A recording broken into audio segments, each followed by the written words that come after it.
বিকেলবেলা আমরা সবাই একসাথে বসে আড্ডা দিচ্ছিলাম, কিন্তু সেই আড্ডাটা কেন জানি ভালো করে জমছিল না।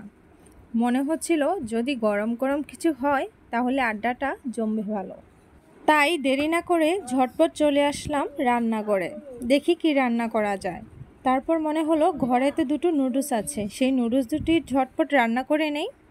তার জন্য আমি প্রথমে নুডলসগুলো সিদ্ধ করে নিয়েছি, তোমরা তো স্ক্রিনে দেখতেই পাচ্ছ। তারপর দুটো ডিম নিয়েছি, ডিমগুলো আমি আগে হালকা করে একটু ভেজে নিচ্ছি।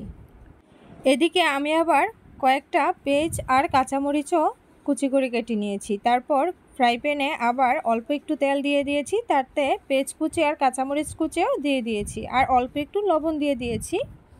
তারপর এগুলো নেড়েচেড়ে এতে একটু টমেটো সস দিয়ে দিয়েছি আর একটু সয়া সসও দিয়ে দিয়েছি। তারপর এই সবগুলো একসাথে নেড়েচেড়ে মিশিয়ে নিব। তারপর এতে ভেজে রাখা ডিমগুলো দিয়ে দিয়েছি আর সাথে সিদ্ধ করে রাখা নুডলসগুলো দিয়েছি। তারপর এতে আমি দুটো ম্যাগি নুডলসের মশলাও দিয়েছি। এবার সব কিছু একসাথে এটা নেড়েচেড়ে মিশিয়ে নেব, যেন মশলাগুলো সুন্দরভাবে মিশে যায় নুডলসের সাথে।